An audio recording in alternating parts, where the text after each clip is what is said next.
Karena ini sifatnya adalah kajian, maka saya akan mengaji. Kalau sifatnya tabligh akbar, saya akan banyak bawakan dalil. Tapi kalau ada kesalahan di dalam membacakan dalil, mohon dimaafkan. Well. Tolong diulang Bu, siap Bu? Pak, siap diulang Pak?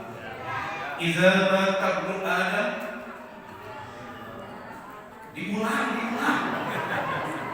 Idza mata ibnu Adam. In qata'a amaluhu illa min salasatin sadaqatin jariyah aw ilmi yuntafa'u bih aw waladin salihin yad'ulah. Sok ulang lagi.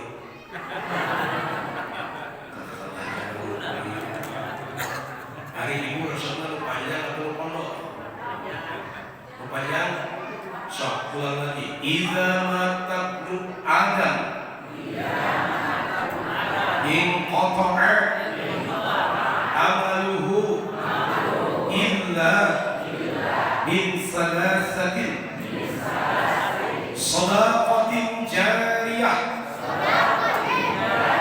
aw ilmi yuntafa'u bih aw waladin salihin yad'ulah. Jadi begini Bapak Ibu jamaah rahimahumullah, masyaallah mukminin. Ketika anak Adam meninggal dunia, wafat, pupus, maut.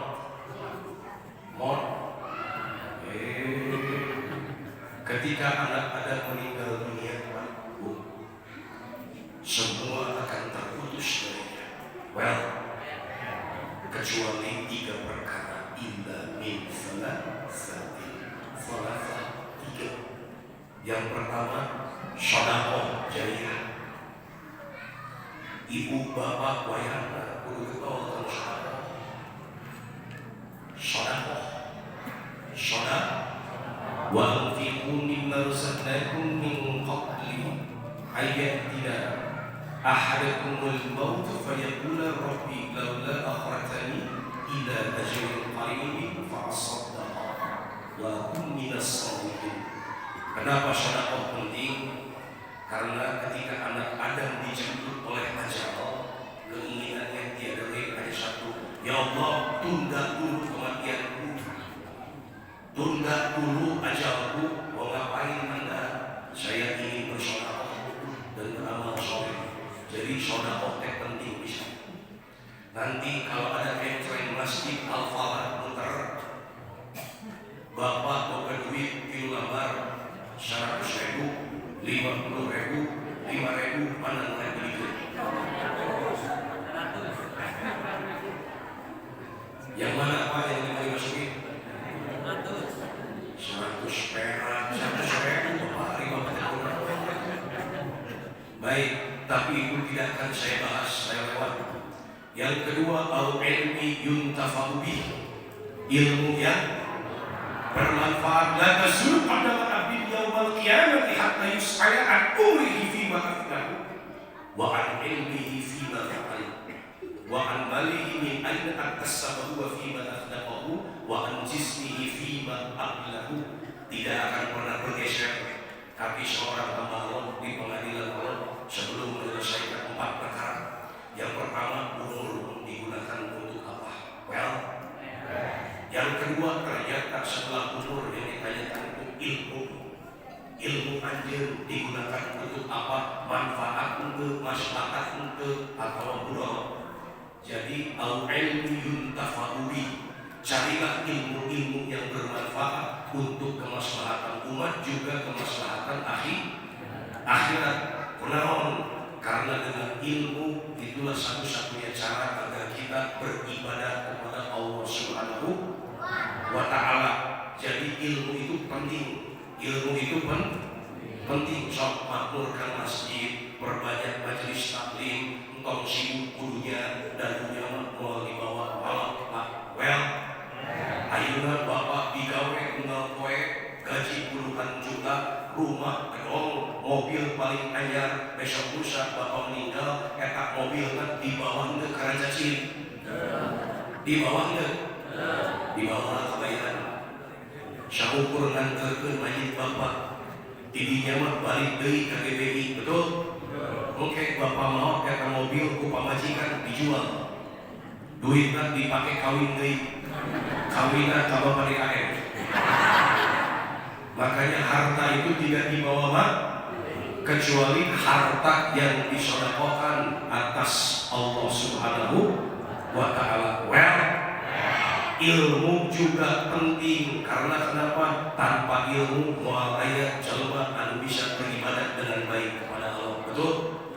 Entong aneh pada ilmu mah perlu penting, harus bermanfaat. Karena kenapa? Bapak sekarang mau beribadah, aktualisasi dalam ibadahnya sholat. Bapak gak tahu ilmu sholat, kira-kira bapak bakal diterima enggak sholatnya?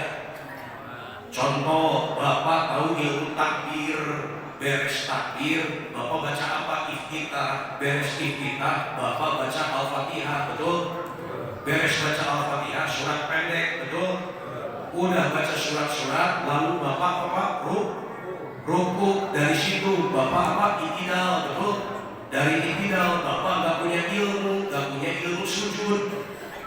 Nah ini yang bahaya. Makanya kenapa ilmu itu harus paham untuk lebih mendekatkan diri kepada Allah. Contoh bahayanya kalau bapak gak paham ilmu sujud, saya tanya sekarang, bapak kalau mau sujud pakai lutut dulu, boleh nggak? Boleh nggak? Boleh nggak Pak? Ada dalilnya? Ada, jelas. Ternyata bapak nggak tahu ilmu, terus bapak mau sujud tangan dulu yang turun, boleh nggak? Boleh. Ada dalilnya Pak? Ada. Tapi karena bapak nggak tahu ilmu sujud, lutut sakit, tangan sakit, turun dulu tangannya. Allahu Akbar jeduk. Kira-kira sholatnya bagus nggak?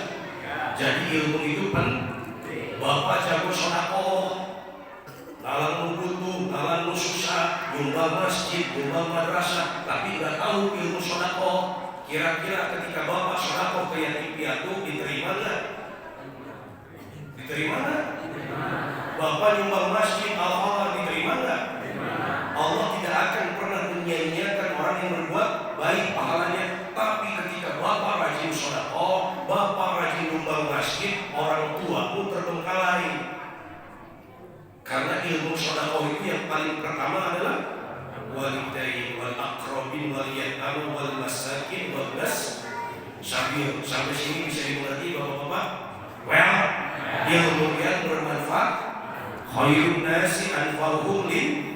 Gunakan ilmu itu agar mendapatkan kebermanfaatan di antara sesama, minimal untuk diri kita jadi bekal al-isti'dadu liyaumir rahilah, mencari bekal untuk tongengan wae dunia mau ali bawa mau wa ma hayatud dunya illa mata'ul ghurur. Well,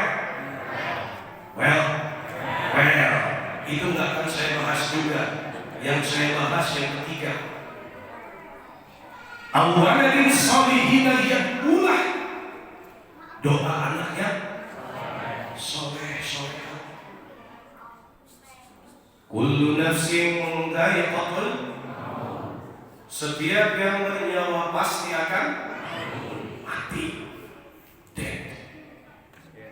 Sedangkan ternyata kita harus hati-hati. Mati itu punya 3 sifat Pak. Salasuna fi maut, 3 perkara di dalam kematian. Al-Quran surat Luqman surat 31 ayat 34. Wa ma tadri nafsum madza taksibu ghadan wa ma tadri nafsum bi ayyi ardin tamut. Hei manusia, anjeun moal kuningan, kalian tidak akan pernah mengerti apa yang akan pernah dikerjakan hari esok. Kalau berhubungan korelasinya dengan maut, Anda itu tidak akan pernah tahu kapan akan diwafatkan. Betul? Sekarang kita lagi ngumpul di Masjid Al-Falah malam Sabtu jam 8:30 kurang 5 pengajian dengan Kang Mega. Nanti ada subuh bahwa Masjid Al-Falah di sana. Inna lillahi wa inna ilaihi raji'un. Parantos kantunkeun dunya Bapak DKM. Si panjang umur DKM. Si seueur artos. Si kalengkah deui. Si pamajikan dua. Jangan ketawa Pak, bisa terjadi. Bisa terjadi. Harapan pada KM ayah kene tadi malam. Kenapa beliau meninggal? Gak tahu, kata istrinya mau sholat tahajud itu di kamar mandi kakinya terpeleset yang terkena kolor. Akhirnya kepalanya membentur bak mandi, beliau meninggal di tempat. Bisa terjadi. Jangan macam-macam dengan sifat maut. Yang pertama, kapan datangnya? Yang sepuh Allah panjangkan umurnya, yang sakit Allah kembali sehatkan, orang yang baru lahir Allah panggil kembali, anu jangan Allah wafatkan seketika. Bisa terjadi Pak? Yang kedua dan ketiga bergabung dalam satu kalimat, wa ma tadri nafsum bi ayyi ardin tamut. Manusia, kalian tidak akan pernah tahu wafatnya di mana dan bagaimana caranya. Itu pun tidak akan saya bahas. Yang akan saya bahas adalah ketika kita meninggal dunia, apa yang kita bawa Pak? Mobil, istrimu kawin deui. Ibu ketika meninggal dunia, cincinnya dibawa mati. Mas gelang kalung dibawa tuh, terus dikasihkan. Ahli waris pinter ibu. Ahli waris ibu siapa? Anak dan suami. Ibu mau mengkata cincin usaha dijual. Duitnya dipakai kawin deui. Kawinan kabeh ibu di sebelah. Hati-hati. Tidak akan pernah dibawa mati. Apa yang menemani kita? Amal sedikit. Amal sedikit Pak. Kenapa sekarang Bapak duduk di masjid pakai sarung, pakai kopiah, sorban nggak gober, casing kumpul, casing. Kenapa casing? Karena Allah yang Maha tahu isi hati kita, betul? Ala inna fil jasadi mudghah idza saluhat saluhat jasadu kullu wa idza fasadat fasadat jasadu kullu ala wahyil qalbu. Di dalam jasad manusia ada segumpal daging. Kalau segumpal daging itu baik, maka akan juga seluruh tubuhnya. Tapi kalau segumpal daging itu tidak buruk, maka akan buruk juga jasadnya. Ketahuilah segumpal daging itu bernama hati. Hati itu Allah yang memiliki. Sekarang saya pakai sarung ngagober, bawa tas pakai peci haji, baju koko, belum tentu saya duduk di sini Allah ridho. Belum tentu. Bapak tadi sholat berjamaah, belum tentu Allah ridho, belum tentu. Jadi tiada lain, kita hidup itu cuma satu, cari rahmat Allah, salah satunya keridhaan Allah Subhanahu wa Ta'ala. Kenapa saya bilang casing imanmu belum tentu sempurna? Kenapa? Karena kalimat iman dan takwa itu berbeda jauh. Nanti saya jelaskan. Yang kedua, kenapa kalau kita meninggal dunia belum tentu amal kita baik? Betul Bu? Betul Bu? Betul tidak? Dan orang tua yang paling merugi ketika dia wafat tidak pernah mendapatkan doa-doa dari anak yang soleha. Oleh karena itu kira-kira kalau bapak yang di depan punya anak, berarti mau dijadikan apa Pak? Untuk makulah Pak jawab dari jumlahan. Tuh bapak nyerangnya dengan tiang. Tuh besti, baju coklat di baju bodas. Kan besti tuan. Ya, bapak. Sok dijawab. Kalau bapak punya anak, bapak ingin dijadikan apa itu anak? Presiden, TNI, Polri, dosen, profesor, S1, S2, S3, S3. Mau dijadikan apa Pak? Lain sih jawab apa dah? Presiden, well, dengan nama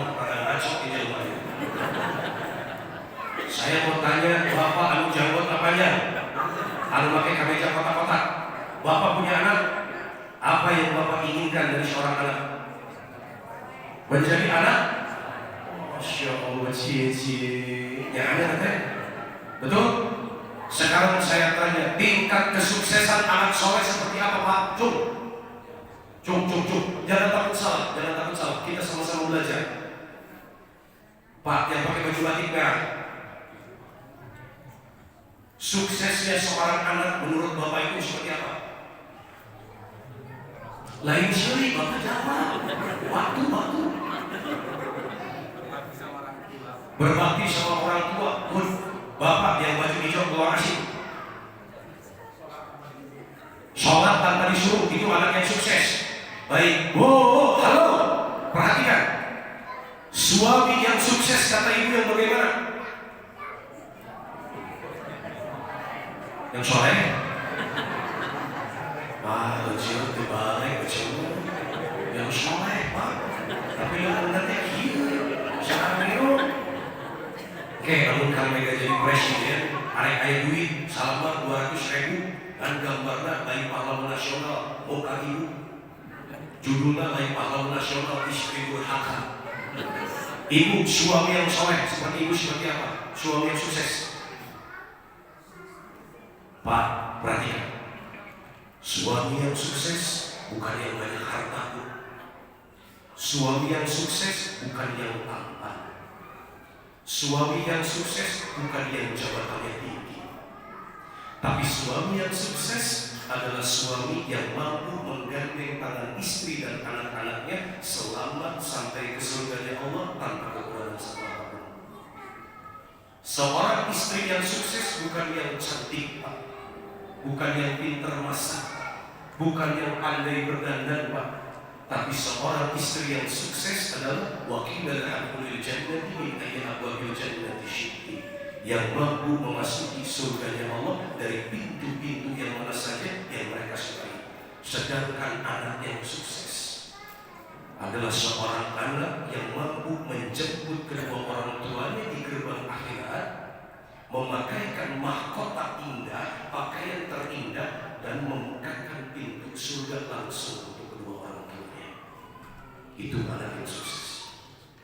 Bukan anak dengan pendidikan S1, S2, S3. Bukan anak-anak yang mampu untuk ngajakin orang tuanya umroh setiap tahun. Tidak. Oleh karena itu perhatikan, ketika saya tanya, Pak, Bapak ingin seperti apa anaknya? Jadikanlah investasi akhirat. Tentunya saya ingin bertanya kembali, Pak, kira-kira kalau anak yang soleh itu cukup dengan berdoa atau perlu ikhtiar?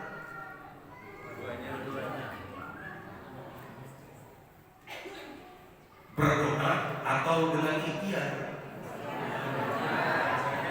Doa dulu atau ikhtiar dulu?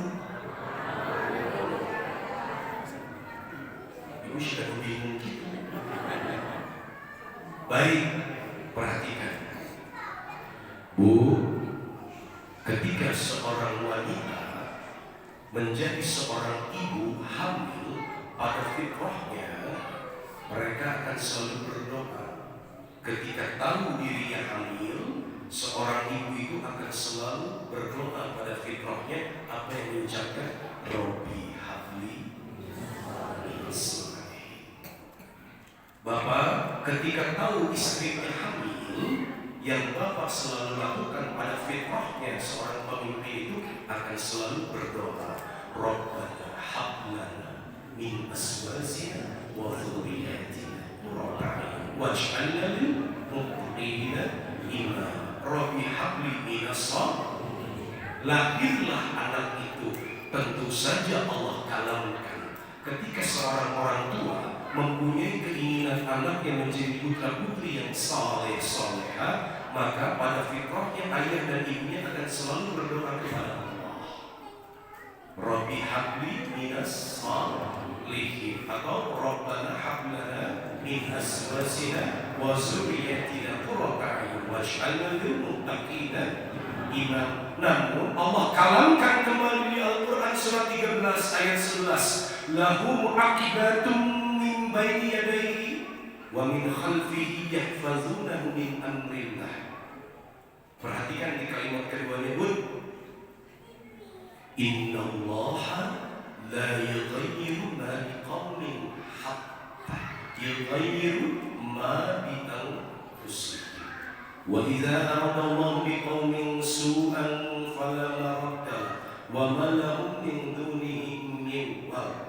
Sesungguhnya Allah tidak akan pernah merubah nasib satu kaum apabila kaumnya tidak dulu berikhtiar untuk merubah nasibnya. Jadi jelas, meskipun kalimatnya sebuah berita, namun tersimpan pesan yang mendalam dari Allah Azza wa Jalla agar hamba-hambanya di dalam mencapai cita-citanya itu selalu melakukan usaha atau ikhtiar. Berarti doa dan ikhtiar harus disandingkan dengan sempurna. Wa alaysa lil insani illa ma sa'a wa anna sa'yahu sawfa yura thumma yujzahul jazaa'al awfa wa anna ila rabbikal muntaha. Dan kelak manusia itu akan memperoleh apa hasil dari usahanya. Usahanya itu kelak akan Allah perlihatkan kepadanya dan akan dibalas dengan sempurna. Apabila usahanya setengah-setengah, maka wajar kalau hasilnya setengah-setengah. Namun kalau hasilnya dari usahanya itu belum maksimal, tetap berhusnuzon kepada Allah. Karena kenapa? Wa asa an takrahu syai'an wa huwa khairul lakum wa asa an tuhibbu syai'an wa huwa syarrul lakum. Boleh jadi Anda benci sesuatu, namun sesuatu yang Anda benci itu kelak akan membangkitkan, akan menghidupkan, akan menghasilkan sesuatu yang baik yang berupa nilai-nilai keimanan yang teraktualisasikan menjadi nilai-nilai ketaatan. Sekarang boleh jadi Anda menginginkan sesuatu, namun ternyata sesuatu itu akan membuat Anda jauh dari Allah Subhanahu wa Ta'ala. Berarti tetap saja ikhtiar dan doa harus disandingkan dengan sempurna. Yang menjadi pertanyaan, ketika orang tua mempunyai anak, berkeinginan agar anaknya menjadi saleh soleha, kira-kira ada tidak ikhtiarnya, Bu? Gimana caranya? Yang bisa jawab saya kasih hadiah brosur umroh. Yang kenal brosur itu juga dari brosur ayat kartu hati. Bu, saya tanya sama ibu. Ibu itu al-ummu madrasatul ula, madrasah pertama untuk anak-anak ibu. Bagaimana caranya, Bu? Gak ada yang mau jawab. Baik bapak yang pakai sorban merah. Kira-kira ikhtiar yang Bapak lakukan untuk mendapatkan putra-putri yang saleh, bagaimana caranya? Dikasih pendidikan. Iya, dikasih pendidikan. Arahan. Dengan tujuan untuk mencapai ridho Allah. Dengan tujuan untuk mencapai ridho. Well, ada lagi. Pendidikan itu agama maupun khusus. Pendidikan agama yang ditekankan, khususnya di situ.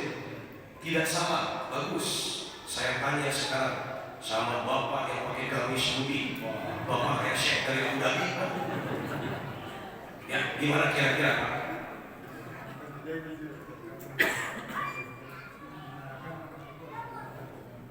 Berarti satu, mengarahkan agar anak itu belajar agar tidak salah. Bapak dengan bapak tidak salah. Ada dalilnya, ada Al-Quran surah 30 ayat 30. Fa'aqimu wajhaka lid-dini hanifah fitratallahi allati fatara an-nasa 'alaiha la tabdila li khalqillah dzalika ad-dinul qayyim walakinna aktsara an-nasi la ya'lamun. Jadi pada fitrahnya manusia itu akan selalu mengarahkan wajahnya kepada din, kepada agama. Jadi betul. Kenapa kepada agama? Karena fitrah manusia yang paling utama bukan suci dari dosa. Hati-hati, fitrah manusia yang paling utama itu ada di Al-Quran surah ke-7 ayat 172. Wa idz akhadha rabbuka min bani adama min zuhurihim dzurriyyatahum wa asyhadahum ala anfusihim alastu bi rabbikum qalu bala syahidna. Bukankah aku ini Tuhanmu? Betul ya Allah, engkau adalah Tuhanku. Berarti fitrah manusia yang paling utama itu adalah tauhid agamanya. Jadi tidak salah menjaga fitrah anak kewajiban dari orang tua. Namun perhatikan Pak Bu, jalankan keempat hal ini sesuai dengan tuntunan keislaman, sesuai dengan silmi yang telah Allah kalamkan. Ya ayyuhalladzina amanu khulu fis silmi kafah. Kalau bapak dengan ibu merasa orang yang beriman, yang ingin mendapatkan ridhonya Allah Subhanahu wa Ta'ala di dalam mendidik anak pun untuk jadi soleh-solehah, harus sesuai dengan kurikulum Allah.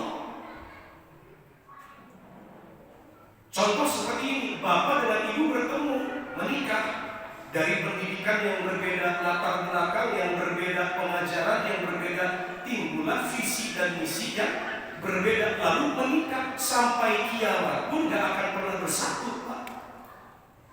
Ibu maunya A, bapak pengennya B, kadang bapak pengennya C, ibu jadi pengennya D, gak pernah bersatu. Bagaimana cara menyatukan dua kepala dengan visi misi yang berbeda? Cuma satu. Jadilah apa yang Allah mau. Makanya sakinah akan Allah turunkan. Itu kalau di dalam rumah tangga. Sama ternyata untuk menghasilkan anak yang soleh-solehah, jadilah seperti apa yang Allah tuntut dari kita sebagai orang beriman. Tadi saya tanya ke bapak dan ke bapak, betul Pak, mengarahkan anak itu pada nilai-nilai agama. Tapi yang paling pertama, ibu perhatikan, jalankan keempat hal ini, maka Allah akan berikan kita anak-anak yang soleh-solehah. Yang pertama, perhatikan, para qawam, pemimpin, bapak, ar-rijal qawwamuna 'ala nisa. Baik, untuk seorang pemimpin dulu perhatikan, mohon maaf ini ilmu, saya nggak akan banyak main-main. Yang paling pertama adalah di Al-Quran surah kedua ayat 168. Al-Baqarah. Allah sampaikan khusus ini kepada pemimpin. Meskipun lafaznya ya ayyuhan nas ditujukan kepada semua orang, mulai dari ufuk timur dan ke ufuk barat, yang kecil yang besar, tua muda, laki-laki wanita. Oleh karena itu manusia lafaznya adalah an-nas berdasarkan sifat komunalnya. Jadi ketika kita membaca Al-Quranul Karim, ada kalimat Allah dibuka dengan ya ayyuhan nas, berarti ditujukan kepada semua hamba-hamba Allah yang berupa sifatnya itu khalaq, manusia, tua, muda, kecil, besar, wanita, laki-laki. Well Pak, sampai sini bisa dipahami Pak? Ya ayyuhan nasu kulu mimma fil ardi halalan thayyibah wa la tattabi'u khutuwati syaitan innahu lakum aduwwun mubin. Berarti untuk mencetak anak-anak yang soleh-solehah, yang paling pertama itu dibebankan kepada pemimpin keluarga, yaitu ayahnya. Kenapa? Karena ayahnya sebagai tulang punggung dalam mencari nafkah. Bagaimana hubungannya? Tolong para pemimpin keluarga, seorang ayah, seorang bapak, carilah harta yang halal dengan cara yang baik, pekerjaan yang halal, pekerjaan yang baik, halal thayyibah. Ya. Lalu hasil dari bekerja yang berupa mawaddah atau materi, tolong berikan kepada istrimu dengan ridho. Dengan ridho agar Allah itu ridho. Jadi bapak intinya entong pernah bohong. Kalau pernah punya gaji 2 juta, jangan dilakukan cerita setengah ke istri. 500 dipakai musuh. Ayo musuh video. Iya. Anu mana jalan mana? Astagfirullah. Ini orang Abu Dhabi jangan aku dari. Astagfirullah. Kare kula kajodonan. Ya, perhatikan. Bekerja dulu dengan cara yang halal, di tempat yang halal, dengan cara yang baik, ya. Lalu hasil dari bekerja itu berupa materi, Pak, tolong berikan kepada istrimu tanpa dikurangi 1 sen pun, tanpa dikurangi 1 rupiah pun. berikan kepada istri, niatkan karena Allah. Bismillah, ma, ini hasil dari kerja ayah. Ayah berikan ke mama. Tolong berikan anak-anak kita makanan yang halal dan baik, halal thayyiban. Kenapa? Karena tidak semua makanan yang halal itu baik untuk tubuh. Tidak semua makanan yang halal baik untuk tubuh, Pak. Contoh, Bapak jangan aneh, Bapak punya penyakit diabetes, sukanya gulali. Kira-kira Bapak bakal sehat, bakal jengker. Kalau Bapak sudah jengker, yang datang siapa? Gulali dari mana? Gulali satu kalian. Kalau Bapak sudah jengker, yang datang itu dokter. Betul, Bu? Well, kalau dokter sudah tidak mampu menangani Bapak, siapa yang datang? Suster dari Bapak mau bikin ngaco nggak jawab. Kalau dokter sudah tidak mampu, lagi suster datang. Malaikat Israfil, berarti lo, gue, dem. Betul? Yang ada doa masjidnya di sana tidak lagi. Betul? Tidak semua makanan yang halal itu baik untuk tubuh. Contoh, ibu punya penyakit asam lambung, begina rujak cuka anu lada, ngabas di besti itu, lada cengek domba, Bu. Kira-kira ibu bakal sehat, bakal jengker. Nah, jadi bisa dipahami tidak semua makanan yang halal itu baik untuk tubuh. Baik, sekali lagi saya jelaskan kenapa hubungannya satu tetes. Perhatikan, Pak. Satu tetes harta yang haram mengalir di dalam tubuh anak kita, mustahil anakmu akan soleh-soleh. Jadi Bu nanti pulang dari sini, ajak ngobrol 4 mata itu ayamnya, bebeknya. Kenapa ibu jangan pernah bangga punya suami kalau pergi pakai kemeja, pakai dasi, bawa mobil mewah, rumahnya mewah, tapi kerjaannya adalah kerjaan yang tidak sesuai atau Allah tidak ridhoi sesuai dengan syariat Islam. Paham, Bu? Contohnya ibu jadi bang elok. Apa bang elok tuh? Rentenir. Ayo sok minjem duit di bungaan gitu ayah. Mana? Contoh ya, kenapa? Satu tetes mengalir darah haram, maka apa kata Allah? Api neraka lah yang lebih berhak untuk menyisanya, bukan rahmatku yang diturunkan. Paham, Pak? Jadi yang paling pertama, Bu, nanti tanya sama suami, Pak, selama ini engkau menafkahi kami dari kerjaan yang baikkah? Dari cara yang baikkah atau cara yang tidak baik? Paham, Bu? Karena ini akan sangat menentukan apakah anak-anak akan tercetak menjadi anak-anak yang soleh atau tidak soleh. Berarti untuk para qawam, pemimpin, bertebaran di muka bumi, carilah rezeki Allah dari cara yang baik, lalu berikan itu hasilnya kepada istri dengan niat antakudallah ka'annaka tarahu fa in lam takun tarahu fa innahu. Niatkan karena Allah agar Allah ridho. Ma, aku berikan hasil dari kerja ini, tolong berikan anak-anak kita makanan yang baik dan halal, yang halal dan baik. Maka apa janji Allah? Anakmu akan mempunyai jasad yang baik, namanya thayyib. Apa, Pak? Thayyib. Thayyib itu pengertiannya baik, namun menunjuknya kepada jasad. Jadi kalau Bapak ketemu dengan tetangga ditanya, kumaha kabarna? Alhamdulillah, anak thayyib. Thayyib tubuhnya sehat, baik ya, karena berasal dari harta yang baik dan makanan yang halal juga baik. Maka anak kita akan diberikan jasad yang baik, namanya thayyib. Ada tidak thayyib yang tidak baik, Bu? Ayah, bang thayyib, balik-balik. Bener, ayah dipilih bang thayyib, Pak. Ulah, dari jasad yang thayyib. Ternyata Allah punya janji, Pak. Ini makanya yang bikin judul bagus, Pak. Dari jasad yang thayyib, Allah punya janji. Ternyata di Al-Quran surah ketiga ayat 110, kuntum khayra ummatin ukhrijat linnas. Bapak suka ngaji Al-Quran kan, Pak? Ketika mengaji, pernahkah Bapak menemukan lafaz khair? Khair. Pernah Pak membaca lafaz khair?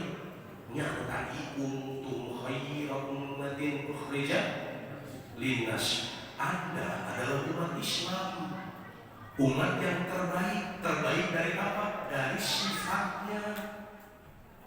Jadi kalau ada kata-kata khair, artinya juga masih baik. Thayyib baik menunjuknya kepada jasad, tapi kalau khair kepada sifat. Sifat yang baik itu muncul dari jasad yang thayyib. Sifat yang khair muncul dari jasad yang thayyib. Jadi kalau kita punya teman namanya Ustaz Khairuddin, berarti Udin yang baik sifatnya khair. Jadi kita itu kalau menemukan kata-kata khair artinya baik, namun menunjuknya kepada sifat. Sifatnya jujur, sifatnya lemah lembut, sifatnya penyayang, ya, tidak pernah berbohong. Itu sifat. Namun sifat nggak cukup buat anak kita. Disinilah dibutuhkan peran orang tua untuk mengaktualisasikan sifat menjadi sikap. Sifat dengan sikap itu sama tidak, Pak?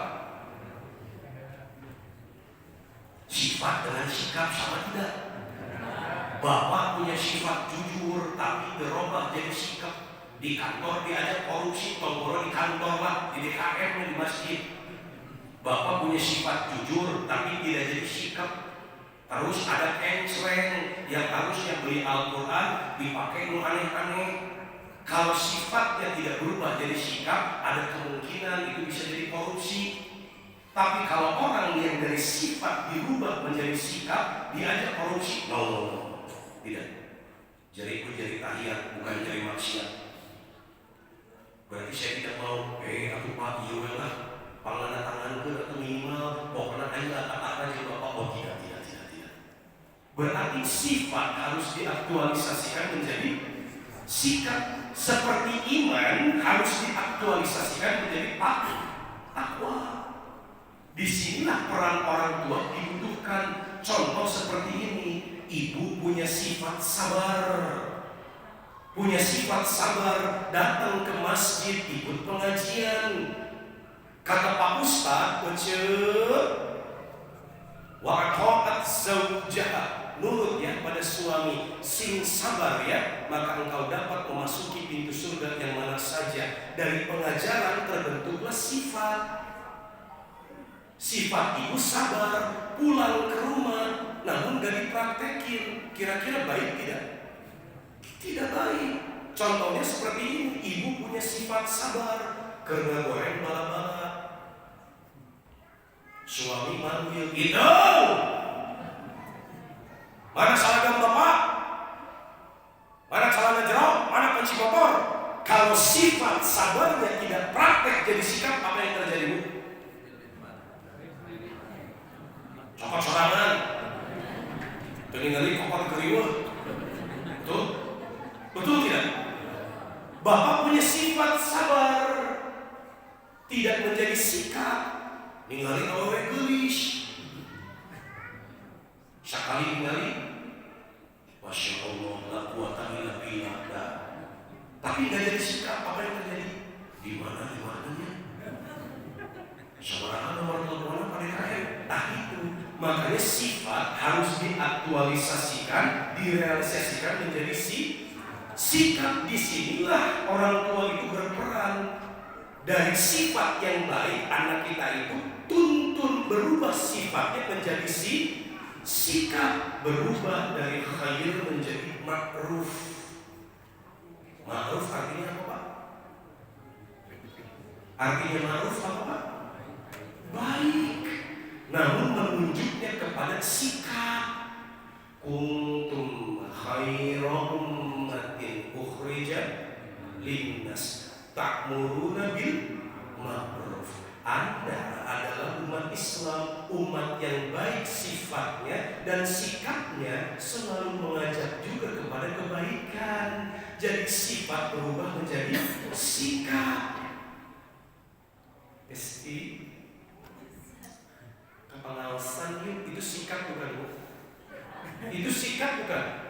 Sikap. Datang ke rumah Besti gedor buruan setelah mereka pengawasan, itu sikap bukan Bu? Sikap. Di kantor Bapak diajak korupsi, lalu Bapak tolak. Wa yadra'una bil hasanati sayyi'at. Tidak, saya nggak mau korupsi. Siapa ya Allah? Bisi mau terkorupsi. Itu sifat yang jujur berubah menjadi namanya makruf. Apa Bu? Namanya apa Bu? Makruf. Tubuhnya tadi apa Bu? Sifatnya apa?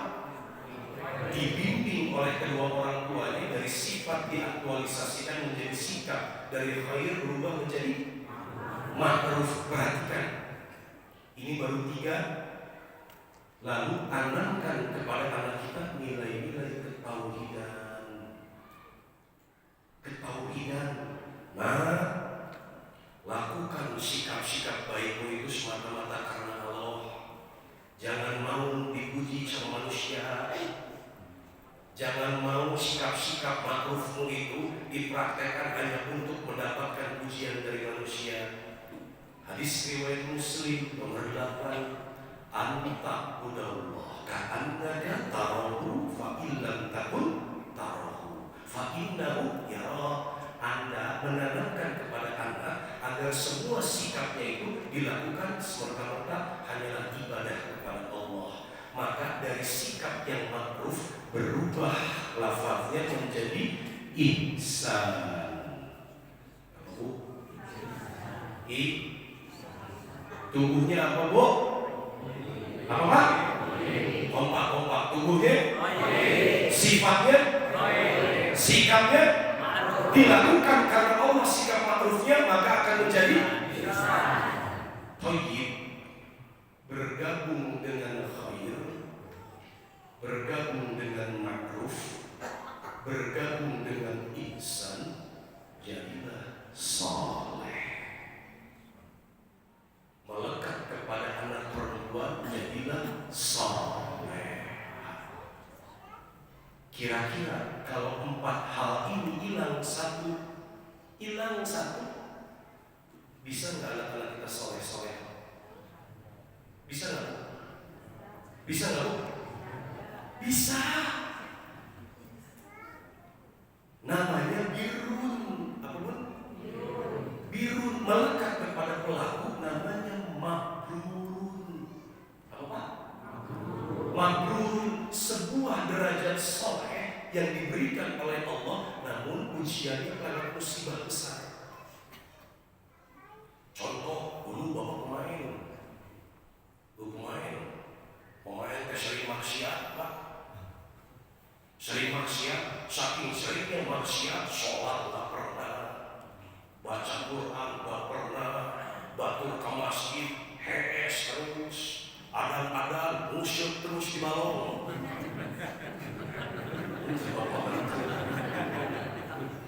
Kadang-kadang kalau di rumah pura-pura kayak suami yang baik, tapi di luar main perempuan. Ayo gitu. Sebenarnya ada mana di mana Bu? Kira-kira ketika Bapak melakukan banyak kemaksiatan, Allah sayang sama Bapak. Misal, kabayan, wa ma asabatum min musibatin fa bima kasabat aydikum wa yafu an katsir. Walillahi yasjudu man fis samawati wal ardi taw'an wa karhan wa zilaluhum bil ghudwi wal asal. Kabayan, semua yang ada di langit dan di bumi ini bersujud kepadaku dengan kemauan sendiri atau aku paksa atau dipaksa olehku. Kenapa dipaksa? Saking sayangnya sama Allah, Bapak maksiatnya udah kebanyakan, gak ada cara lain untuk kembali ditegur oleh Allah lewat musibah. Ternyata dari maksiat-maksiat yang Bapak jalankan, Bapak ternyata sakit parah. Warga tukang minum, ayeuna liver penyakitnya. Dulunya bapak tukang begadang, sekarang gejala jantung, gejala stroke. Dari situ beribadah jadi tidak enak, makan dilarang, anu amis dikurangan, anu asin dibeureungan, anu pahit kemenang loba teuing. Enak tidak Pak? Makan pagi roti bakar 2 siki deungeunang digulaan. Enak tidak Pak? Tidak. Makan siang endog 2 siki deungeunang diuyahan. Enak tidak Pak? Coba lihat kalau yang sehat, makan pagi angin kacang. Siang kayak ini angin kacang lagi. Beuting lapar aja. Sok datang dari dapur buka mancing kayak ini. Angin kacang lagi. Isukan saraki, rek sarapan, sok panas dan kemudian saraki dan digeletak. Angin kacang. Ternyata bapak diberikan musibah sakit. Dari sakitnya engkau sadar bahwa saya umurnya nggak lama lagi, kata dokter. Bapak paling lagi belum sakit dulu. Astaghfirullahaladzim. Ya ayyuhalladzina amanu tubu ilallahi taubatan nasuha. La ilaha illa anta subhanaka inni kuntu minadz zalimin. Bapak jadi ketua ke masjid. Jadi hafiz Quran 30 juz. Jadi jago syarah hadis, jadi ahli tafsir.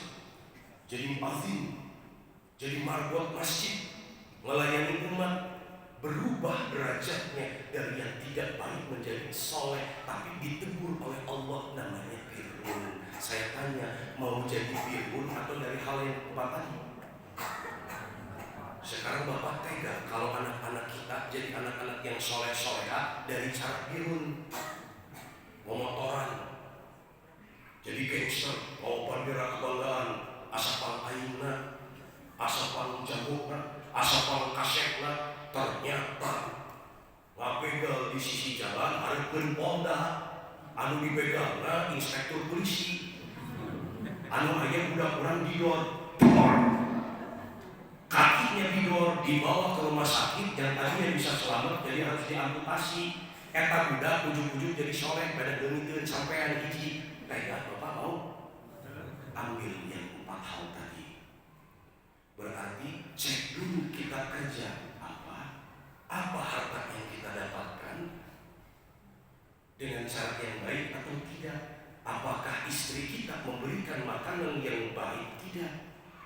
Itu cek dulu. Dari situ maka jasad anak kita akan thayyib, sifatnya akan khair, bergabung dengan ma'ruf. Sebagai orang tua, kita arahkan semuanya menjadi aktualisasi dalam sikap. Lalu setelah itu, dek, anakku sayang, omatnya, lakukanlah ma'rufnya karena Allah semata. Jangan mau dipuji sama orang, maka anak kita berubah menjadi ihsan. Kalau digabungkan, jadilah soleh, soleha. Lalu apa yang terjadi? Akhlaknya pun akan baik. Kalau kita berbicara akhlak, kadang-kadang kita suka salah. Ada 2 istilah yang terkadang selalu diartikan sama, namun pengertiannya bagai bumi dan langit. Kalau adab itu adalah sikap kemuliaan dari seorang anak yang muncul karena dari pengajaran, Pak. Bapak punya anak, ingin beradab baik, diajari oleh gurunya di pesantren. Pulang ke GBI karena pengajaran dari gurunya baik, ketika bertemu dengan bapak, dia sopan santun, dicium tangan.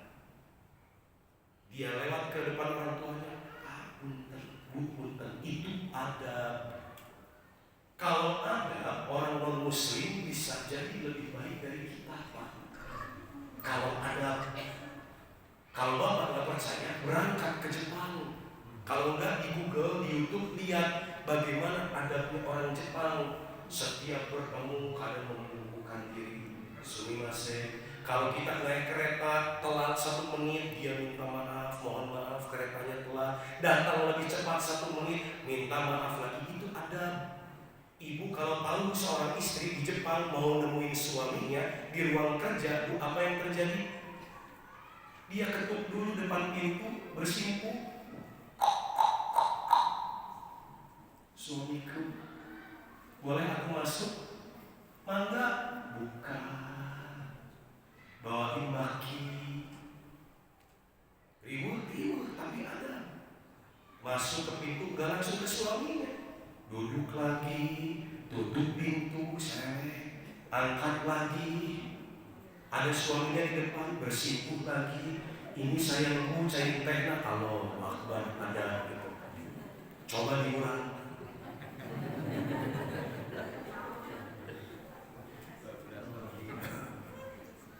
Ibu kena goreng bala-bala. Salakin yang akan kunci motor. Kita mana kunci motor? Siapa yang lagi kepada yang kedua? Capa sarangan. Itu namanya ada. Tapi kalau akhlak itu adalah sikap kemuliaan yang muncul dari anak kita berdasarkan apa? Cara beribadah yang baik kepada Allah. Kenapa? Apa dalilnya Kang Nega? Al-Quran Surah Az-Zariyat 51 ayat 56. Wa ma khalaqtul jinna wal insa illa liya'budun. Jin dan manusia lafaznya adalah khalaq, berarti kita adalah khalaq yang diciptakan. Khalaq punya kewajiban beribadah kepada sang Khaliq. Hasilnya adalah akhlak. Jadi kalau ada khalaq beribadah kepada sang Khaliq, akhlaknya tidak baik, itu ada yang nggak beres dalam ibadahnya. Kalau anak kita sudah soleh, maka Allah akan berikan pakaian terbaik untuk anak-anak. Apa pakaian terbaik untuk anak kita, Pak? Masya Allah. Takwa. Ya bani Adam, qad anzalna 'alaikum libasan yuwari sawatikum wa risya. Wa libasut taqwa dzalika khair, dzalika min ayatillahi la'allahum yazakkarun. Hai bani Adam, anak keturunan cucu Nabi Adam alaihi salam, ditujukan kepada kita semua straight, langsung lurus. Sesungguhnya kami telah sediakan untuk kalian pakaian-pakaian terbaik untuk menutup auratmu sebagai perhiasan untukmu. Namun hati-hati, pakaian yang paling baik untuk kalian adalah pakaian takwa. Kalau anak derajatnya sudah mampu ke arah soleh-solehan, maka pakaiannya adalah takwa. Sedangkan definisi dari takwa itu teraktualisasikan lewat arba'ina, 4 perkara. Yang pertama, al-khawfu minal jalil, dia takut kepada Allah, tinggalkan semua dengan Allah. Yang kedua, al-amalu bi'at-tanzil, dia cinta kepada Allah lalu lakukan amal-amal soleh, al-amal sholihun tardah. Yang ketiga, wal qana'atu bil qalil, akan tertanam rasa, akan selalu merasa cukup atas semua pemberian Allah. Hubungannya dengan Al-Quran surah ke-14 ayat ke-7. Wa idh akhadha rabbuka, bukan la in syakartum la azidannakum wa la in kafartum inna azabi lasyadid. Lalu yang keempat, anak kita itu akan selalu mengaktualisasikan dirinya al-istidadu liyaumir rahila, selalu mencari bekal untuk mati. Kalau anak kita pakaiannya sudah takwa, kita nggak perlu repot-repot. Kenapa? Orang dengan pakaian takwa itu mustahil berbuat maksiat. Betul Pak? Betul Pak?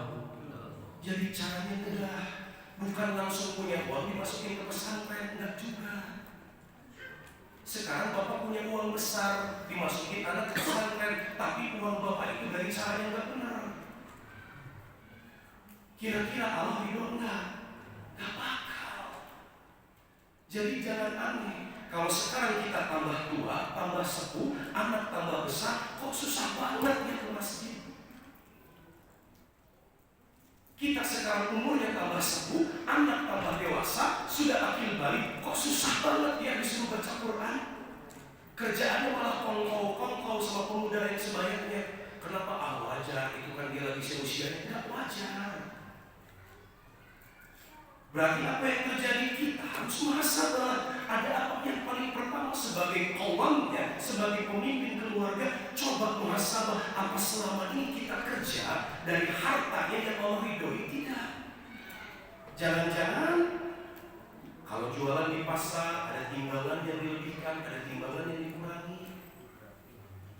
Jangan-jangan kalau di dalam berdagang lebih-lebih sering menyebut nama Allah dengan untuk agar barangnya laku. Jangan-jangan kerjaannya mohon maaf di dalam dunia riba. Jangan-jangan kerjaannya yang Allah tidak ridhoi. Makanya seorang ayah itu peranannya sangat penting sekali. Satu tetes darah haram mengalir di anak kita, maka mustahil anak kita itu untuk menjadi pribadi yang soleh-soleha, kecuali jika hidayah Allah turunkan. Inna rabbaka huwa a'lamu biman dhalla an sabilihi wa huwa a'lamu bil muhtadin. Biasanya diturunkan hidayah itu dalam posisi birrun.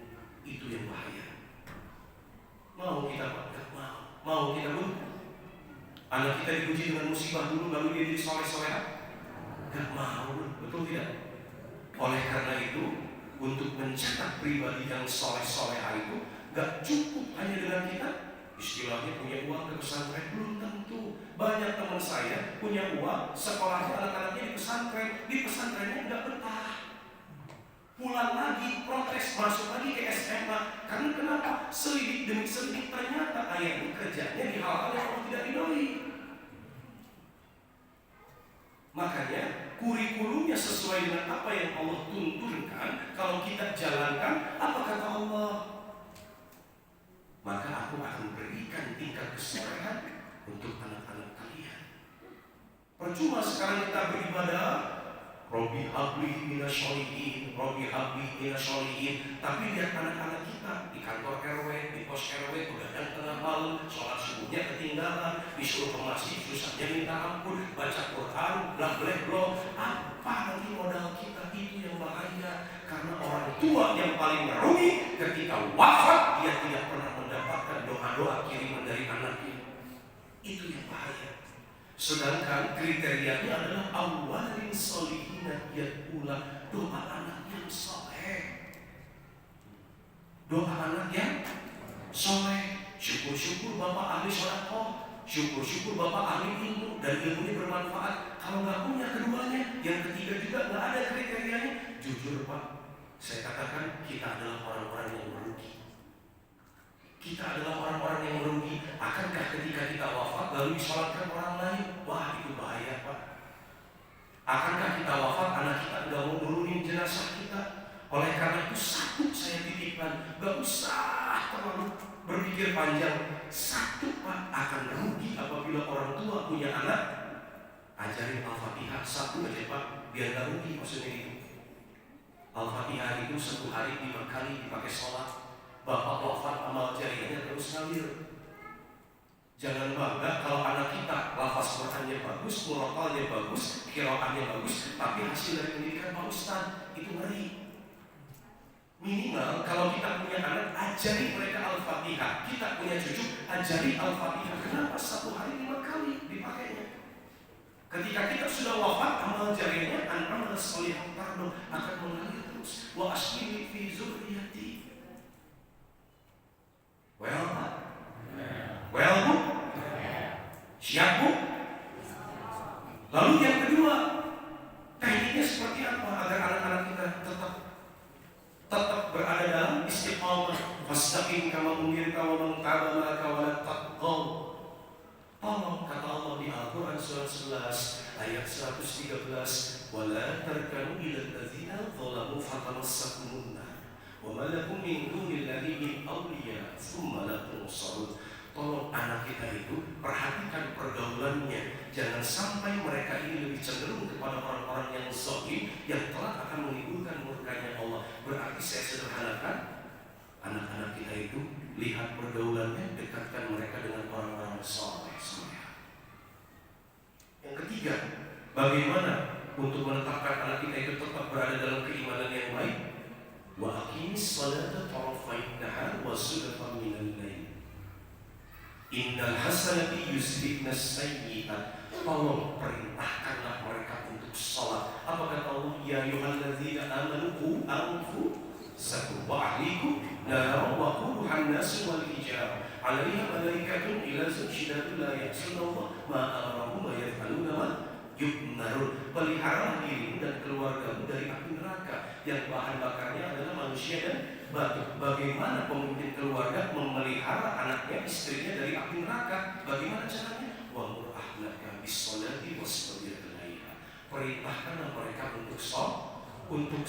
Karena kenapa? Allah punya janji sama kita, innas sholata tanha 'anil fahsya'i wal munkar. Sesungguhnya apabila sholatnya dikerjakan dengan baik, tertib, waktunya tepat, disolatnya itu karena Allah akan jauhkan dari perbuatan keji dan munkar. Kebalikan dari perbuatan munkar adalah nakir lain aja.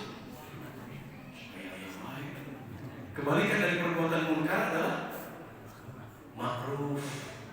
Sikapnya baik. Kalau sikapnya sudah baik, mustahil wa yakruna bil hasanati sayyi'at. Mustahil anak-anak kita itu diajak berbuat maksiat lalu mereka ikut, mustahil.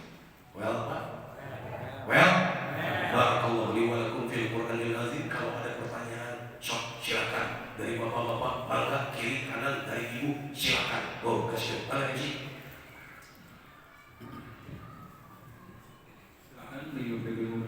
Bagus, pada kakek yang ini dulu betul. Baru dikasih tadi, saya juga ya. Sok Pak, jangan malu-malu Pak, yuk kita diskusi, yuk. Jangan ragu-ragu, jangan malu-malu. Sok. Mana Pak Karsono? Mana Pak Karsono? Siapa? Masih nih kan? Dari tadi beliau kayaknya jatuh. Assalamualaikum warahmatullahi wabarakatuh. Terima kasih kepada Ustaz yang telah berikan waktu kepada saya. Saya akan bertanya Pak Ustaz, bagaimana mencetak anak-anak kita untuk menjadi orang yang ahli ibadah, baik laki-laki atau perempuan. Terima kasih Ustaz, jika bisa dijelaskan. Assalamualaikum warahmatullahi wabarakatuh. Masyaallah kene ya pertanyaannya. Berarti tadi ada mungkin ada perasaan. Dan tadi saya sama Bapak udah dari umur di sini. Baik. Yang sudah pasti tadi thayyib, khair, ma'ruf, ihsan. Lalu pelihara anak kita untuk sholat, perintahkan untuk sholat, bergaul dengan orang-orang yang solehah. Baik, ada lagi caranya Pak. Al-Quran surat ke-13 ayat 19. Afama ya'lamu anna lahu unzila ilaika min rabbikal haqqu kaman huwa a'ma innama yatadhakkaru ulul albab. Saya tanya Pak Karsono, apakah orang yang buta dengan yang melihat itu sama tidak Pak? Tidak. Kenapa tidak sama? Ada logiknya seperti apa? Kalau yang tidak buta kan bisa melihat. Kalau yang buta tidak bisa melihat. Pulang dari sini kita baca Quran surat Al-Falaq untuk baik, perhatikan. Afama ya'lamu anna ma unzila ilaika min rabbikal haqqu kaman huwa a'ma. Ada kata-kata hak. Hak itu adalah sesuatu yang tidak boleh diganggu-gugat. Ya, namanya Al-Qur'anul Karim. Saya tanya, Pak Karsono pernah dengar kalimat Iqra bismi rabbikal ladzi khalaq? Pernah? Khalaqal insana min 'alaq. Saya tanya, Bapak, Iqra artinya apa? Bacalah. Iqra dalam nahwu itu artinya cukup baca. Anda baca dan baca. Mau ngerti mau nggak baca atau apa? Iqra'ul Qur'an fa innahu ya'ti yaumal qiyamati syafi'an li ash'abi. Bacalah Al-Quran, kelak Al-Quran akan datang sebagai pembawa syafaat penolongmu di yaumil akhir. Iqra, cukup baca. Iqra. Sekarang di Al-Quran surat 29 ayat 45, kalimat pembukanya adalah Utlu ma uhiya ilaika minal kitab. Utlu artinya apa Pak? Baca. Namun ternyata pengertiannya berbeda Pak Karsono. Kalau Iqra Anda cukup baca, gak paham gak apa-apa, yang penting baca dulu. Tapi kalau Utlu, baca, resapi, paham, amalkan. Sekarang saya tanya, orang yang Iqra dengan orang yang Utlu sama tidak? Sama tidak Pak? Gak sama, beda. Orang yang Utlu belum tentu dia masuk surga. Orang yang Iqra belum tentu masuk surganya instan. Tapi kalau orang yang Utlu bisa jadi karena Utlunya itu dia jadi ahli surga tanpa hisab. Ya, Iqra, ibu-ibu ya penyakit biasanya. Kan ibu jago ikram, ngaji. Ngajinya ternyata buka Al-Quran dari halaman yang mana saja. Ketemu Al-Quran surat 49, ternyata ayatnya ayat 11, 12, 13. Ya ayyuhalladzina amanu la yaskhar qaumun min qaumin asa yakunu khairan minhum wala nisa'un min nisa'in asa yakunna khairan minhum wala talmizu anfusakum wala tanabazu bil alqab bisal ismu fusuqu ba'dal iman wa man lam yatub fa ulaika hum zalimun. Lalu ayat 13-nya ya ayyuhalladzina amanu ijtanibu katsiran minadh dhanni inna ba'dadh dhanni ismun wala tajassasu wala yaghtab ba'dukum ba'da. Betul? Betul, Bu? Betul. Tahu artinya? Pada intinya, wanita, wala nisa'un min nisa'in khairan minhum. Jangan pernah kalian itu saling mengolok-olok, jangan pernah menggunjing, jangan pernah kalian mencela orang lain, jangan pernah mencari-cari kesalahan orang lain, jangan pernah manggil orang-orang itu dengan sebutan yang buruk. Itu perempuan biasanya penyakitnya di situ. Makanya bisa masuk neraka tanpa hisab karena punya sifat yang lekat namanya syaddaqah, bukan shadaqah, syaddaqah. Yang misalnya tidak terjaga, ibu ikram, enggak usul. Nih, kalau ikram kayak gini. Sadaqallahul azim.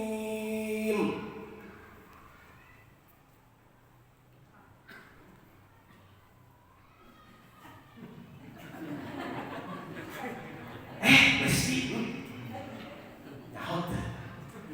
Tapi orang udah WhatsApp. Disibuk WhatsApp.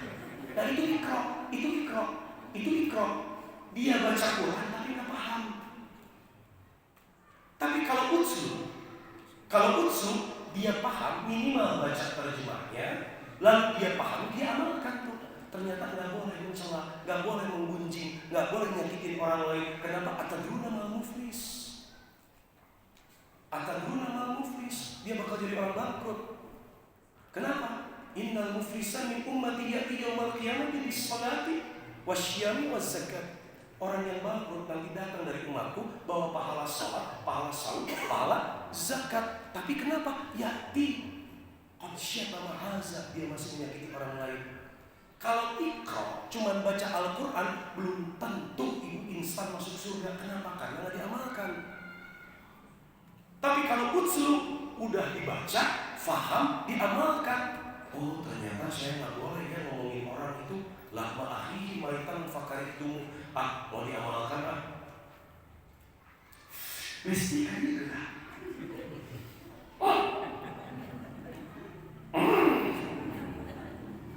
Cepetan tadi ayat beritaannya viral. Loh Bu, kenapa tuh gitu-gituan? Kata Ustaz mereka utslu. Oh iya ya, bener ya. Kita harus utuh ya, baca, pahami, amalkan. Aduh Bu, makasih ya udah ngingetin saya. Kalau gak diingetin sama ibu, kayaknya saya masih terus aja ngomongin batur. Pokoknya janji, malam ini saya gak akan ngomongin orang lagi. Gak akan kayak Bu RT, gini-gini aja. Terus jangan. Syarwak ini, jadi pakar solo, mohon maaf, antara ikra dan utslu itu berbeda.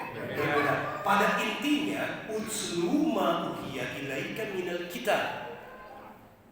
Anak kita jangan jauh-jauh dari bimbingan Allah yang tercantum di dalam mushaf namanya Al-Qur'anul Karim. Taraktu fikum amrayni lan tadillu ma tamassaktum bihima kitabullah wa sunnata rasulih. Diwariskan kepada kita dua perkara, apabila berpegang teguh kepada dua perkara ini maka hidupnya selamat. Apa itu? Al-Qur'an dan sunnah. Tanamkan Al-Quran, tanamkan nilai-nilai. Laqad kana lakum fi Rasulillahi uswatun hasanah. Asalnya dari sunnah itu terbagi menjadi 3. Ada qaul, ada fi'il, ada takrir. Qaul itu perkataan langsung dari Nabi tersampaikan kepada para sahabat. Fi'il itu dari perbuatan, namun perbuatan ini tidak semua sahabat melihat. Contohnya seperti apa? Misal ada yang sholat, beres sholat dia berdoa ngangkat tangan, boleh tidak? Boleh. Ada yang sholat, beres sholat dia berdoanya tidak angkat tangan. Ada dalilnya? Ada. Karena kenapa? Tidak semua sahabat itu menyertai kalau Nabi sedang safar. Well, misal Pak Karsono, sahabatnya Rasulullah, amin. Ya, amin, nggak apa-apa, amin kan? Ya, ternyata Bapak ikut Nabi lagi berdagang ke Yaman. Nabi sholat tuh, Nabi sholat ketika tahiyat, ketika tasyahud, lihat jarinya bergerak. Ya, jarinya bergerak. Bapak Karsono asli mana? Purwokerto. Pak Karsono pulang ke Purwokerto. Pak Karsono perawi yang sikoh, orangnya siddiq, jujur, mengatakan kepada masyarakat Purwokerto, sesungguhnya Nabi ketika sholat jarinya digerakkan. Sahih tidak dalilnya Pak? Sahih, karena beliau adalah orang yang siddiq. Paham Pak? Bapak namanya siapa Pak? Azam. Pak Azam orang mana? Orang Ciamis. Ikut Nabi dagang, lihat Nabi sholat. Suatu waktu ternyata telunjuknya ketika tasyahud nggak gerak. Pak Azam sama, orang yang sibuk juga, pulang ke Ciamis. Pulang ke Ciamis disampaikan, loh Rasulullah itu nggak bergerak loh telunjuknya. Sahih nggak Pak? Sahih. Itu adalah fi'il, itu adalah perbuatan. Yang ketiga adalah takrir. Sunnah itu takrir, diamnya Nabi pertanda setuju. Pertanda setuju. Ada nggak riwayatnya? Salah satu pertanda Nabi itu setuju. Ketika ada pesta pernikahan, orang yang berbana tungtung tola badu alaina. Rasulullah, ini musiknya boleh. Ya, ini hari pernikahannya. Udah diam. Rasulullah, itu pertanda setuju. Jadi ada saat di mana sunnah itu terbagi menjadi tiga. Yang pertama qaul, yang kedua fi'il, yang ketiga takrir. Jadi anak-anak kita dekatkan dengan Al-Quran dan sunnah. Well. Terima kasih Ustaz. Sama-sama. Well. Silakan dari Ibu.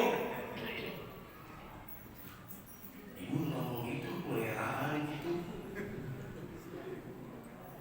Ibu well, berarti saya tanya Bapak tukang musik cek dari udah. Well. Kasih aja kan. Saya suka Pak. Kenapa? Ketika datang, oh ini kajian, bukan tabligh akbar. Jujur, kalau tabligh akbar saya lagi nggak sanggup balik KM. Kenapa nggak sanggupnya? Ini luka operasi saya kambuh lagi Pak. Jadi kalau kenceng sakitnya minta ampun. Alhamdulillah, tapi dinikmati. Kalau kajiannya senang well ke gue. Silakan Bapak cek. Masih lebih ini masih cepat. Ya silakan. Jadi masih ada Ustaz. Masih ada rumah. Iya, Bapak mau bertanya. Bagaimana caranya meningkatkan keimanan? Baik, bagus nih. Pertanyaannya simpel tapi nojos. Bagaimana caranya meningkatkan keimanan? Saya tanya, Bapak-bapak suka Jumatan enggak di masjid ini? Suka enggak? Suka. Saya mau tanya, kalau yang suka, lihat. Itu isi datang nanti dari lihat, saya tanya, kalau khotib beres ada naik mimbar, apa yang dibaca? Innal hamda. Beres dari situ, apalagi yang dibaca Pak? Tuh kan jangan jawab, berarti terjemahan. Ayah oke munduran. Pak, beres innal hamda bukan sholawat. Apa Pak? Nama dulunya kan sekali nanti. Alhamdulillah, nama dulu nasta'inuhu wa nastaghfiruh wa na'udzu billahi min syururi anfusina wa min sayyiati a'malina man yahdihillahu fala mudilla lahu wa may yudlil fala hadiya lahu. Terus setelah itu apa? Syahadat asyhadu an la ilaha illallah. Beres syahadat ngapain Pak? Sholawat. Beres sholawat apa Pak? Baca Quran. Bapak berarti Jumat datang paling akhir. Wasiat takwa, gimana wasiat takwa Pak? Ya ayyuhalladzina amanu ittaqullaha haqqa tuqatih wa la tamutunna illa wa antum muslimun. Ternyata hai orang-orang yang beriman, bertakwalah kalian kepada Allah. Kenapa orang beriman belum tentu bertakwa? Tapi kalau orang bertakwa sudah barang tentu imannya baik. Para ulama membagi iman ini menjadi 5. Yang pertama namanya iman muslim. Iman muslim itu iman yang hanya dilafalkan di dalam lisan, gak jadi perbuatan. Naik lagi derajatnya dari iman muslim menjadi iman mukmin. Kenapa? Setelah mengucapkan syahadat yang mempercayai Allah sebagai Tuhannya, Rasulullah Muhammad SAW sebagai Rasulnya, dia datang ke majelis ilmu, cari ilmu sebagai fondasi untuk mengaktualisasikan keislamannya, naik dari muslim menjadi mukmin. Muslim menjadi mukmin. Dipraktekkan tuh imannya, dipraktekkan tuh yang namanya ilmunya, naik dari mukmin menjadi mukhlis, menjadi muhsin. Mohon maaf. Dari muhsin kebaikan itu dipraktekkan karena Allah, naik derajatnya menjadi mukhlis. Iman muslim digabungkan dengan iman mukmin, bergabung dengan iman muhsin, bergabung dengan iman mukhlis, jadilah iman yang paling tinggi, Pak. Namanya iman muttaqin. Dalilnya Al-Quran surah ke-8 ayat kedua, innamal mu'minuna alladzina idza dzukirallahu wajilat qulubuhum wa idza tuliyat 'alaihim ayatuhu zadatuhum imanan wa 'ala rabbihim yatawakkalun. Saya tanya, tadi Bapak bagus bertanya, Bapak agamanya apa? Islam. Yang disembahnya siapa? Allah.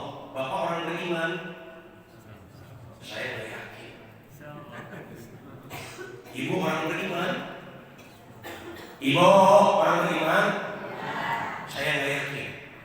Contoh, lihat, kalau saya salah mohon dikoreksi. Tapi kalau saya benar, pulang dari majelis ini, sok aku iman teh jangan dilafalkan dalam lisan, namun jadikan amal perbuatan. Masjid Al-Falah ada pohon. Allahu Akbar, Allahu Akbar, Allahu Akbar, Allahu Akbar. Sampai kepada satu kalimat untuk menguji keimanan kita. Apa itu kalimatnya? Kalimat di dalam azan yang berupa panggilan, tapi untuk menguji keimananmu. Apa kalimatnya? Hayya 'alas shalah, hayya 'alas shalah. Ibu masih kena ngagoreng bala-bala di dapur. Adonan-adonan gua sendok deui aja. Ibu pareungan kompor geura salat atuh dituluykeun ngagoreng bala-balana. Dituluykeun. Well, ketinggalan sholatmu setengah jam, beres ngegoreng bala-bala, lain sholat, ngajahit lah kepoyan. Ketinggalan lagi sholatnya sampai jam 1, beres ngajahit kepoyan, calik lah di ruang TV mariksaan WhatsApp. Nanti sholatnya setengah 2. Ibu nangis gak? Enggak. Bapak ketinggalan sholat duhur 1 jam setengah, nangis gak Pak? Enggak. Betul? Ketinggalan sholat asar 1 jam, nangis gak? Enggak. Maghrib ketinggalan masih kena di Cijaura macet, nangis gak? Enggak. Isya ketinggalan 45 menit Pak, kasih dulu bawa hiji, nangis gak Pak? Enggak. Coba. Berarti bagaimana caranya untuk kita meningkatkan iman? Satu, jawabannya yang paling utama ada di Al-Quran surah ketiga ayat 185. Kullu nafsin dha'iqatul, setiap yang bernyawa pasti akan. Tadi saya mengkorelasikan bahwa maut itu punya 3 sifat.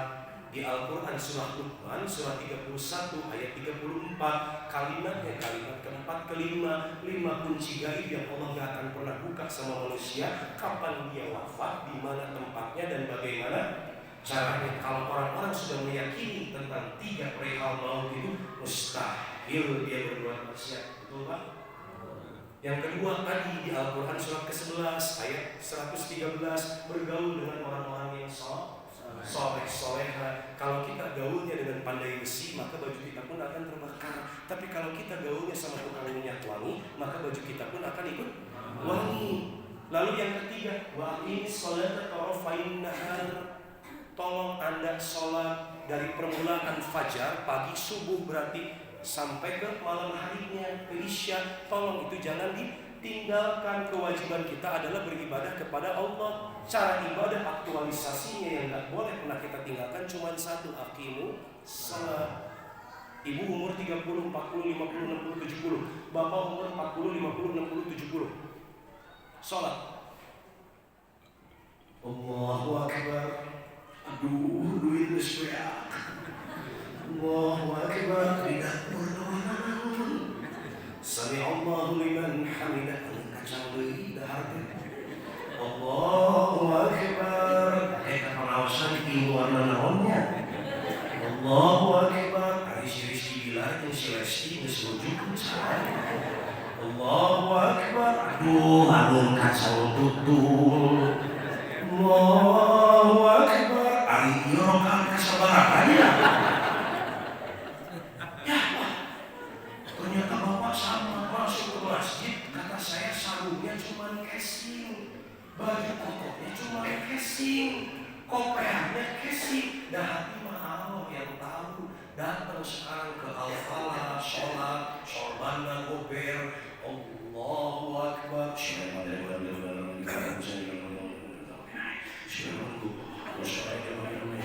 Allahu akbar, sami Allah, sallallahu Allah.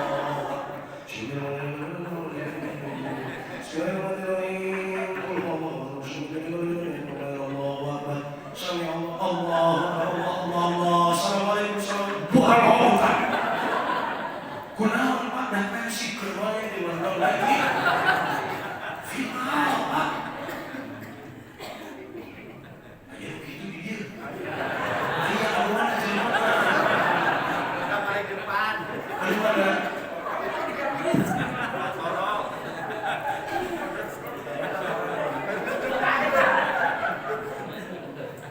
Saat.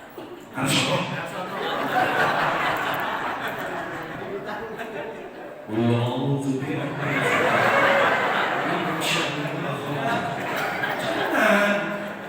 Jangan. Kan Allah punya janji Pak. Apa janji Allah? Inna salata tanha 'anil fahsya'i wal munkar. Kalau kita di Al-Quran baca ada lafaz inna berarti hukumnya kuat. Allah serius. Kalau dilabrak azab yang ada. Ya, inna salata. Oleh karena itu kata Rasulullah, hafazu 'ala salawati khamsi ruku'ihinna wa sujudihinna wa mawaqi'ihinna wa 'alima annahunna haqqan min indillah. Dakhala al-jannah aw qala wajibat lahu jannah al-qamar haram 'alan nar. Barang siapa yang menjaga salatnya, salatnya itu khusyuk. Di antara kekhusyuannya itu adalah salah satunya ruku'ihinna. Rukunya tumaninah, bacaannya tartil. Wasujudihinna, sujudnya tumaninah. Tumaninah itu hanya dilekatkan kepada satu ibadah, namanya sholat. Kalau sholatnya tumaninah, Allah punya janji jiwa kalian akan mutmainah. Gimana kita mau tenang, ibadahnya gak cemerlang. Gimana kita mau mutmainah, sholatnya gak mutmainah. Kalau kita menjaga sholatnya khusyuk, tumaninah, ruku, sujudnya, waktunya di awal waktu, gak pernah dinanti-nanti dengan sengaja. Hadiahnya dakhala al-jannah, wajib Anda masuk surga, wajib, udah gak ada apa-apa lagi. Jagalah sholat, maka surga akan milikmu tanpa hisab. Al-qala wajabat lahul jannah, atau wajib anggota tubuhmu masuk surga. Al-qala harama 'alan nar, atau diharamkan api neraka untuk tubuhmu. Berarti yang ketiga, aqimus shalah. Bergaul dengan orang-orang saleh, ingat mati, lalu perbaiki salat. Kalau kita selama hidup banyak ujian, perbaikilah hubungan dengan Allah. Kalau ujian itu semakin banyak kepada kita, berarti Allah sudah kasih sinyal ada yang sedang tidak baik hubunganmu dengan Allah. Perbaiki minimal di dalam salat satu terakhir. Kenapa? Di dalam Al-Fatihah itu ada dialog antara hamba dengan Allah. Allahu Akbar. Qasamtu salata baini wa baina abdi nisfain wa li abdi ma sa'al. Hambaku, kubagi salat hambaku menjadi dua bagian, untukku dan untuk hambaku, dan untuk hambaku apa yang dia minta. Hadis qudsi. Fa iza qala, ketika hambaku membaca alhamdulillahi rabbil alamin, qala Allah ta'ala hamidani abdi, hambaku selalu memujiku. Ar-Rahmanir Rahim, qala Allah ta'ala asna alayya abdi, hambaku mengulangi pujiannya kepadaku. Ar-Rahmanir-Rahim Maliki Yaumiddin. Qala Allah Ta'ala majjadani abdi, hambaku sedang mengagungkanku. Atau di riwayat lain dikatakan faqala marratan fawwada ilayya abdi, hambaku sedang menyerahkan segala urusannya kepadaku. Iyyaka na'budu wa iyyaka nasta'in. Qala Allah Ta'ala hadza baini wa baina abdi wa li abdi ma sa'al. Hambaku katakan apa persoalanmu akan kuselesaikan. Allah SWT masalah kita, tapi Allah itu ingin kita tawakal. Ditutup dengan sempurnanya Al-Fatihah. Ihdinas siratal mustaqim siratal ladzina an'amta 'alaihim ghairil maghdubi 'alaihim waladdallin. Amin. Qala Allah Ta'ala hadza li abdi wa li abdi ma sa'al. Ini untukmu hambaku. Masalah kita besok Allah udah beresin. Makanya perbaiki sholat. Well, promotion boy. Well, bisi kalau dari kail. Hati-hati, Allah itu akan mewafatkan hambanya itu sesuai kebiasaan. Ya, tapi dalam arti kata kebiasaan beramal, amal soleh atau amal salah. Jangan salah tafsir. Pulang dari sini bapak ngomong sama istri, kalau mereka, ma, itu tadi kalau mereka ceramah kenapa? Manusia itu akan diwafatkan sesuai dengan kebiasaan. Terus mama tuh akan mama tukang notek. Terus mama kayak mama mau direnos lain aja. Cukup pak? Well pak? Sudah bu? Cukup? Cukup? Hari tadi ditanya bu, ayo sekarang di rumah. Dia tanya ayahnya, udah saya kawain. Siapa? Assalamualaikum warahmatullahi wabarakatuh. Apakah kejadian-kejadian alam itu sebagai petunjuk yang tidak tertulis? Kejadian-kejadian alam? Sebagai petunjuk yang tidak tertulis. Baik. Ini pertanyaan menguji ilmu ini luar biasa. Gitu ya? Apakah kejadian alam itu merupakan suatu pertanda petunjuk yang tidak tertulis? Semuanya sudah tercatat.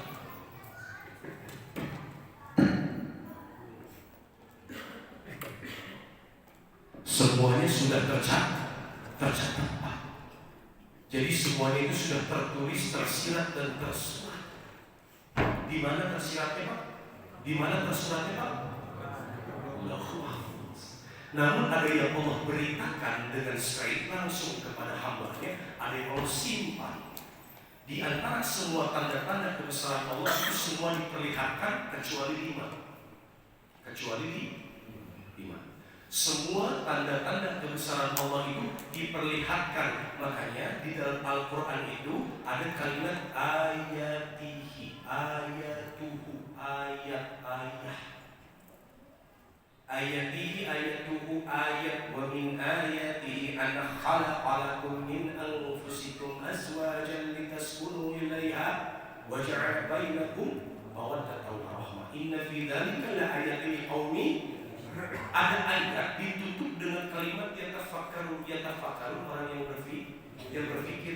Lafaz ayat itu menandakan satu kebesaran Allah agar manusia itu selalu mengingat dan mendekat kepada Allah. Jadi kebesaran Allah itu semuanya sudah tersirat, tersurat di dalam Lauh Mahfuz. Ada yang Allah beritakan dengan sempurna agar kita mengetahui dari mulai riwayat terjadi sampai selesainya satu perkara. Ada yang Allah simpan rapat-rapat, tidak diberikan kepada manusia. Rinciannya hanya digamblangkan apa kejadiannya. Bapak hidup berpasang-pasangan itu tersirat atau tersurat Pak? Tersirat atau tersurat hidup berpasang-pasangan? Tersurat. Bapak perhatikan, rezeki itu tersirat atau tersurat? Tersurat. Tidak akan pernah Allah wafatkan seorang hamba melainkan rezekinya sudah habis. Saya tanya, rezeki itu tersurat, takdir bukan Pak? Qada dan qadar bukan Pak? Sekarang yang jadi pertanyaan, kalau rezekinya sudah pasti datang Pak? Pasti. Yang kita tidak tahu bagaimana cara ngambilnya. Kenapa? Bapak namanya siapa Pak? Mohon maaf. Pak Supandi. Pak Bandi. Baik, Pak Bandi ternyata oleh Allah di Lauh Mahfuz itu qada dan qadarnya hidupnya usianya sampai 80 tahun. Amin. Sekarang usianya berapa Pak? 69. Allah tetapkan usia bapaknya sampai 80 tahun dengan rezeki 100 miliar. Amin. Sampai wafat pun demi Allah tidak akan dikurangi, tidak akan ditambah. Tetap rezeki Pak Bandi itu 100 miliar Pak. Rezeki itu bisa dirubah tidak? Rezeki bisa dirubah tidak? Rezeki bisa dirubah tidak? Nggak bisa. Pak Bandi lahir, ketika lahir sampai wafat usianya 80 tahun, rezekinya 100 miliar. Sampai Pak Bandi wafat Allah akan berikan, turunkan 100 miliar, nggak akan dikurangi, akan ditambahkan. Yang nggak bisa dirubah dunia, yang bisa dirubah namanya Pak? Umurnya. Umur itu adalah menggapai keberkahan untuk cari rezekinya dari cara yang baik atau tidak. Jadi kalau ada orang yang menganggap dengan korupsi rezekinya akan ditambah, itu jahil bin bahlul, bodoh bin bodoh. Kenapa Allah nggak akan tambahkan rezekinya dengan dia korupsi hartanya 271 triliun? Enggak, dia itu lahir dan Allah tetapkan itu rezekinya 271 triliun. Tapi yang jadi masalah dia dapatkannya berkah atau tidak. Jadi rezeki itu sudah tersurat. Jadi semuanya sudah Allah suratkan di dalam Lauh Mahfuz. Cuma ada 5 yang Allah tidak akan buka, hanya Allah berikan saja kabarnya. Al-Quran surah Luqman tadi ayat 34, Innallaha indahu ilmus sa'ah, kapan terjadinya kiamat. Tersurat atau tersirat? Tersurat. Kedua, wa yunazzilul ghaiz, kapan datangnya hujan. Jadi kalau ada orang ngaku-ngaku bisa datangin hujan, itu nggak beres. Oh, Bapak tadi itu ayam air atau DKM nggak lulus ya. Baik, kalau ada orang yang ngaku dia bisa datangin hujan, itu nggak masuk hujan itu hanya bisa didatangkan dengan cara kita berdoa dan ikhtiarnya dalam bentuk usaha ibadah. Aktualisasinya adalah sholat istisqa. Betul Pak? Jadi hujan itu milik Allah. Aduh, GBI angkel, siapa negeri sih kalau hujan terjadi, itu cuma Allah yang tahu. Ya, itu kata Allah. Yang ketiga, wa ya'lamu ma fil arham. Wa ya'lamu ma fil arham, apa-apa yang berada di alam rahim. Yang berada di alam rahim ini hubungannya dengan ruh. Sebelum ruh kita diciptakan Allah itu telah ditetapkan takdirnya. Fa'akhirni ayat iman ambilahi, disempurnakan yang keenam, wa tu'mina bil qadri khairihi wa syarrihi. Beriman kepada qada dan qadar, baik sifatnya baik ataupun buruk, jodoh, pati, bagja, cilaka. Jadi kalau ada orang yang bertanya tentang ruh kepada orang, takdir kepada manusia, itu jelema bodoh. Nabi hayang boga iman. Coba boro-boro sia. Ayo kita pun hari saya jodoh abdi oh neng oke jodohna anu gawe dina cai pokokna ternyata bener kawin untuk manusia. Jadi jangan pernah bertanya yang gaib urusan ruh kepada manusia. Tiga itu Allah tidak akan buka. Yang keempat, wa matadri nafsum ma taksib wa matadri nafsum bi ayyi ardin tamut. Manusia tidak akan pernah tahu wafatnya kapan, di mana tempatnya dan bagaimana caranya. Tapi semuanya sudah Allah suratkan semua di dalam kalam Allah namanya Al-Quranul Karim. Well, kembali. Selamat tidur. Mari kita berdoa. Astaghfirullahaladzim alladzi la ilaha illa huwal hayyul qayyum wa atubu ilaih. Allahumma shalli wa sallim wa barik ala sayyidina Muhammad wa ala ali sayyidina Muhammad. Allahumma ighfir lil muslimina wal muslimat wal mu'minina wal mu'minat al ahya'i minhum wal amwat innaka ala kulli syai'in qadir. Allahumma inna nas'aluka salamatan fid din wa afiyatan fil jasad wa ziyadatan fil ilmi wa barakatan fil rizqi wa taubatan qabla al-maut wa rahmatan indal maut wa maghfiratan ba'dal maut. Allahumma hawwin alaina fi sakaratil maut wa najatan minan nar والعفو عند الحساب ربنا ظلمنا أنفسنا وإن لم تغفر لنا وترحمنا لنكونن من الخاسرين ربنا هب لنا من أزواجنا وذريتنا قرة أعين واجعلنا للمتقين إماما ربنا آتنا في الدنيا حسنة وفي الآخرة حسنة وقنا عذاب النار سبحان ربك رب العزة عما يصفون والسلام على المرسلين والحمد لله رب العالمين استغفر الله استغفر الله استغفر الله العظيم سبحانك اللهم وبحمدك أشهد أن لا إله إلا أنت أستغفرك وأتوب إليك وبالله التوفيق والهداية والسلام عليكم ورحمة الله وبركاته.